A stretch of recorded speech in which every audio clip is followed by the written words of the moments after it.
Hi, Vic and Kramer boys and everyone who's there. I hope you all had a wonderful day and a wonderful evening as well. I'm so sorry that I cannot be there. I'm out of town. I hope you raised a lot of money for arthritis and lupus. Good luck.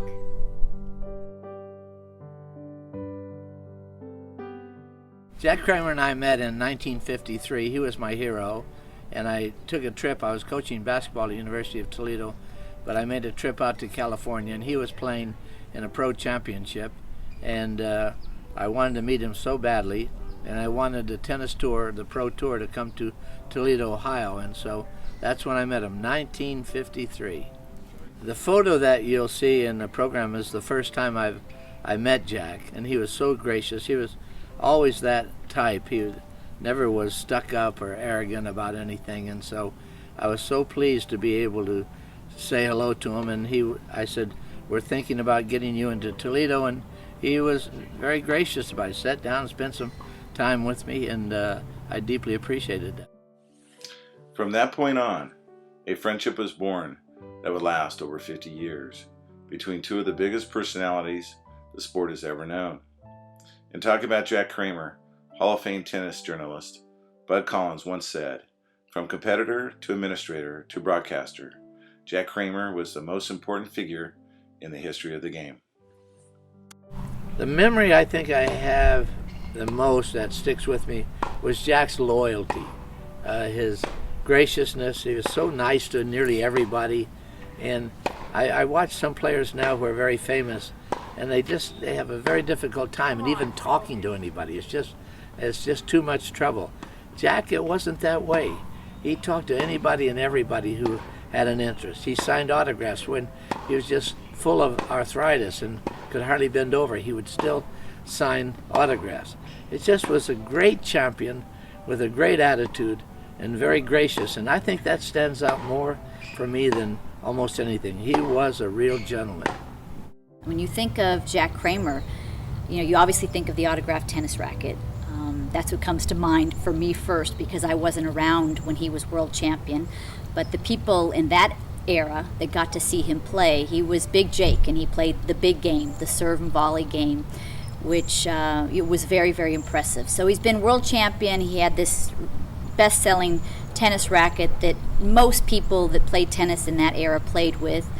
And then he went on to start the ATP and be involved with that, the Association for Tennis Professionals, started the tournament here in Los Angeles. So he just had his hand in every area. Great family, terrific wife, lifelong marriage, and they had a terrific relationship. So he succeeded in every endeavor that he touched. I think that amazed me so much about Jack was his physical conditioning, because you would see him on TV or in films just running his head off and so on, but I never realized how much pain he was in.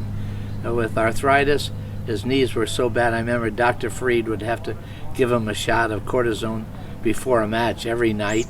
That ended up destroying part of his body. But for him to go through that pain and play the best player in the world every year, the best amateur would be turned pro, and Jack would beat that pro.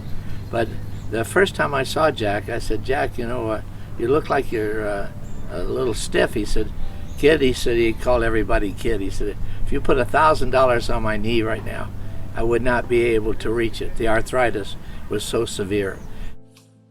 Jack and Vic were both instrumental in creating pro tennis as we know it today.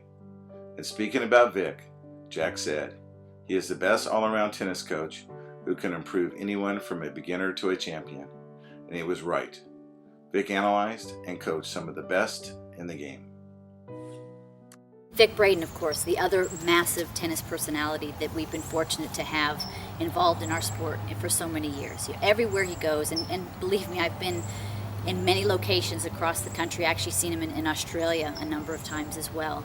He touches so many people, he gets them involved, probably there because they have a love of the game, but he helps them continue to embrace the game and continue to have that passion. So anytime you have such big personalities, expanding our sport, I think we're very lucky.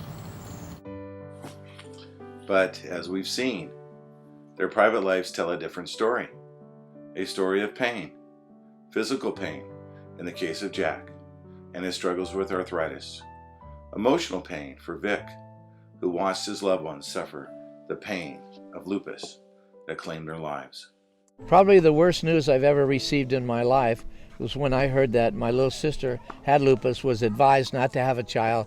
She was married and wanted to be a mother, and she got the news that if she had a baby, she'd put herself into some danger. She had the baby, held it one day, Thanksgiving Day, and then died the next day.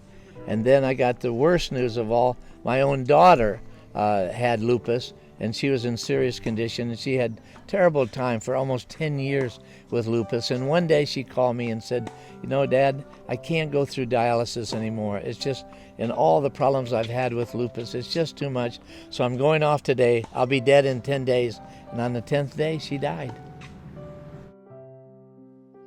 Arthritic disease afflicts 1 in 5 people directly, but as you've seen, its devastating effects are felt by the family, friends, and their loved ones. You know, there are an awful lot of people who should be here tonight, and they're not.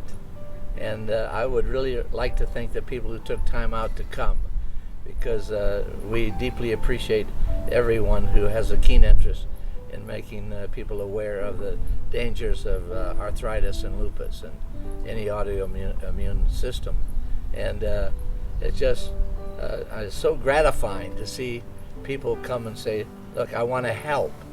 And that's what it's all about. I was thinking the other day, I'm writing my 6th book, and what can this world offer us? And the number one thing I came about is because there are wars, there are all kinds of negative things, but the one thing that's for certain, that's very valuable in this world, is that you have an opportunity to help others. And that's what this is all about. This is an opportunity to help keep kids out of wheelchairs, to keep guys like Jack Kramer out of wheelchairs, to get people who can live a decent life and have some fun and experience the things that healthy people experience. And so on my final stages of life, I will really want to make sure that I've made that contribution. And that's where the Arthritis National Research Foundation comes in. And so I can't tell you how impressed I was when I met the organization administrators, how much money, like 90% of all the money goes into research. And in so many things I've been involved with, administration is 80%, and the 20% goes to the funding for the research. But in this case, it's 90%, and you are really honoring a great cause and a great administration. And I just take my hat off to you, and I thank you.